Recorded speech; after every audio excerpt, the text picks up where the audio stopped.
माननीय सभापति जी, जय भीम। महामहिम राष्ट्रपति जी के अभिभाषण पर धन्यवाद प्रस्ताव पर बोलने को आपने मुझे अवसर दिया, इसके लिए मैं आपका आभारी हूं। सभापति महोदय, सर्वप्रथम मैं बहुजन समाज में जन्मे सभी संतों, गुरुओं, महान पुरुषों को नमन करता हूं, जिनमें महात्मा ज्योतिबा फूले, डॉक्टर बाबा साहब अम्बेडकर और मान्यवर काशीराम साहब को मैं याद भी करता हूं आज के दिन पर।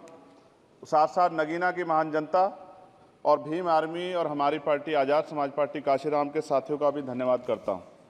इसके बाद अपने कुल गुरु जगत गुरु सदगुरु रविदास जी महाराज को भी मैं नमन करता हूं, जिन्होंने दुनिया को लगभग 600 साल पहले बेगमपुरा शहर के रूप में दुनिया का सबसे महान लोकतांत्रिक दर्शन दिया। अध्यक्ष महोदय, माननीय सभापति जी, 14 अगस्त 1947 को ये देश अंग्रेजों के अधीन था। 15 अगस्त 1947 को हम लोग आज़ाद हुए। 16 अगस्त 1947 को देश आज़ादी में था, लेकिन धन धरती राजपाट में बंटवारा नहीं हुआ।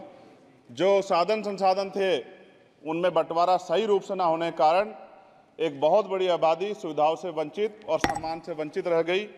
उनको सम्मान देने के लिए और अंतिम व्यक्ति तक सुविधाएं पहुंचे, इसके लिए लोकतंत्र की व्यवस्था हुई।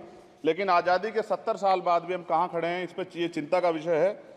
मैं मानता हूं कि सामाजिक न्याय तभी होगा माननीय सभापति जी, जब जातीय जनगणना पूरी होगी और जातीय जनगणना कराई जाएगी और साथ साथ संख्या के आधार पर आरक्षण जो है वंचित वर्गों का बढ़ाया जाएगा। उसके साथ साथ जब राष्ट्रपति जी अभिभाषण पर बात रख रही थी तो उन्होंने शहरी और ग्रामीण क्षेत्रों के विकास की बात कही और ये भी कहा कि दुनिया में सबसे उत्तम शहर हमारे यहाँ बने। लेकिन माननीय सभापति जी, 70% आबादी तो गांव में निवास करती है, तो गांव की आबादी के बारे में भी सोचना होगा कि उनका जीवन कैसे बदले। माननीय सभापति जी, उच्च शैक्षणिक संस्थानों में बहुजन समाज के जो छात्र हैं उनके साथ कास्ट एट्रोसिटी हो रही है, निरंतर उनकी हत्या हो रही है। साथ साथ जो सरकारी कर्मचारी हैं दफ्तरों में, उनके साथ भी जो SC ST OBC और मुस्लिम और अन्य धार्मिक अल्पसंख्यक उनके साथ भी माननीय सभापति जी जातिगत और धार्मिक जो है शोषण किया जा रहा है। इसलिए मेरी मांग भी है कि पुरानी पेंशन को भी अध्यक्ष जी बहाल किया जाए। जो कर्मचारी देश की सेवा में लगे हैं उनका भी सम्मान होना चाहिए।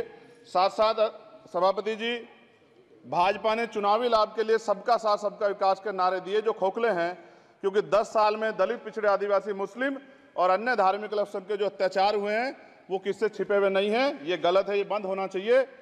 सभापति महोदय जी, महामहिम राष्ट्रपति जी के अभिभाषण में निजी क्षेत्रों में SC ST OBC को रिजर्वेशन देने का कोई उल्लेख नहीं हुआ है, जो कि आज चर्चा का विषय, क्योंकि 98% प्राइवेट सेक्टर है, 2% सरकारी सेक्टर है, तो 98% प्राइवेट सेक्टर में भी हमारी हिस्सेदारी की बात होनी चाहिए। माननीय सभापति जी, आशा कार्यकर्ताओं, आंगनबाड़ी वर्करों, भोजन माताओं के वेतन वृद्धि पे भी कोई उल्लेख नहीं हुआ है, वो भी अभी नंगे, उन पर भी सोचना पड़ेगा। माननीय सभापति जी, जिस क्षेत्र से मैं चुन के आऊँ नगीना से, वो बहुत पिछड़ा क्षेत्र है। उस क्षेत्र में कोई विशेष आर्थिक पैकेज नहीं दिया गया, रोजगार की सेवाएं नहीं है, नौजवान पलायन करता है। IIT, IIM, एम्स, केंद्रीय विद्यालय आदि शिक्षा में और चिकित्सा संस्थानों की स्थापना होनी चाहिए, जो कि नहीं है। और माननीय सभापति जी, मानसून सत्र आ गया है, मेरा क्षेत्र बाढ़ से बहुत प्रभावित है, इसलिए मैं आपसे आग्रह करूंगा कि वहां के लोगों को बाढ़ से निजात दिलाई जाए। माननीय सभापति जी, चीन हमें आंख दिखा रहा है और लगातार हमारे देश की सीमाओं में घुसपैठ कर रहा है, इसलिए अग्निवीर योजना को हटाकर पुनः सेना भर्ती शुरू की जाए और साथ साथ भारत की सबसे प्राचीन व बहादुर रेजिमेंट में से एक चमार रेजिमेंट को पुनः बहाल करा जाए, ऐसा भी मेरा आपसे आग्रह है। माननीय सभापति जी, पिछले सारे प्रधानमंत्रियों ने मिलकर जितना कर्ज लिया है उससे दुगना कर्ज हमारे वर्तमान के प्रधानमंत्री जी ने लिया है। किसान अगर अपना कर्ज माफ कराने के लिए जाता है तो लाठी झेलनी पड़ती है, जबकि सरकार ने धन्ना सेठों का 15 लाख करोड़ रुपया माफ किया है। इस ओर हमें ध्यान देना पड़ेगा, हमारी आने वाली पीढ़ियों को ये कर्ज चुकाना पड़ेगा। माननीय सभापति महोदय जी, किसानों को MSP की लीगल गारंटी तथा किसानों का कर्ज माफ होना चाहिए। साथ साथ 2 अप्रैल 2018 को SC ST के बच्चों पे बहुत बड़े पैमाने पे मुकदमे लगे थे, वो हमारी लड़ाई सही थी, ये सुप्रीम कोर्ट ने माना और बाद में सरकार ने माना, वो मुकदमे तुरंत वापस होने चाहिए। माननीय सभापति जी, प्रेस जो है उस पर भी शिकंजा कसा जा रहा है। जो पत्रकार सरकार खिलाफ बोलता है नौकरी से हाथ धोना पड़ता है और सोशल मीडिया हमारा हथियार है, उस पर तरह तरह के प्रतिबंध लगाए जा रहे हैं। और विरोध करने वालों को सोशल मीडिया हैंडल भी सस्पेंड करा दिए जा रहे हैं। साथ साथ सभापति जी, पेपर लीक और परीक्षाओं के कैंसिल होने से देश के नौजवानों का भविष्य खतरे में है। नीट, यूपी सिपाही भर्ती सभापति जी और 69,000 शिक्षक भर्ती में आरक्षण घोटाला हुआ है, कोई पूछने वाला नहीं, खून के आंसू रो रहे हैं बच्चे, बेरोजगारी का दंश युवा झेल रहे हैं। इसलिए मेरा आग्रह है कि युवाओं के लिए कृपया समाप्त करें चंद्रशेखर जी। माननीय सभापति जी, मैं पहली बार बोल रहा हूं, आप कहेंगे मैं बैठ जाऊंगा, मैं आपकी बात, मैं संवैधानिक मर्यादा का पालन करूंगा, मगर हम तो माननीय सभापति जी सुन ही रहे हैं। आप बोलिए, 1 मिनट। धन्यवाद। 1 मिनट और बोलिए। अध्यक्ष सभापति जी, नारी सम्मान की बात करने वाली सरकार, हमने मणिपुर देखा सर, हमने पहलवान बेटियों का हर्ष देखा सर, और हमने सर हाथरस की बेटी का हर्ष देखा सर, और हाथरस के परिवार को जो वादा किया था सरकार ने वो भी पूरा नहीं किया। और महिलाओं में भी, स्पेशली दलित, पिछड़े और मुस्लिम वर्ग की, आदिवासी वर्ग की महिलाओं के साथ आज भी एनसीआरबी का डाटा कहता है सर जो जुल्म हो रहा है वो सहनीय नहीं है सर। साथ साथ कोविड में तैरती, हमने कोविड में बहुत सुना सर, कोविड में तैरती लाशें भी गंगा में हमने देखी है सर, और मजदूरों का हाल भी हमने देखा है। सभापति जी, बस सब समाप्त कर रहा हूं। नोटबंदी पे छोटे मजले उद्योग की जो कमर टूटी वो भी हमने देखी है। सभापति जी, शैक्षणिक संस्थानों, विश्वविद्यालयों में, चिकित्सा संस्थानों में ओबीसी एसटी के योग्य अभ्यर्थी को एनएफएस करके जिस तरह निकाला जा रहा है, लेटरल एंट्री करके जिस तरह हमारे रास्ते बंद किए जा रहे, ये भी हम देख रहे हैं सभापति जी।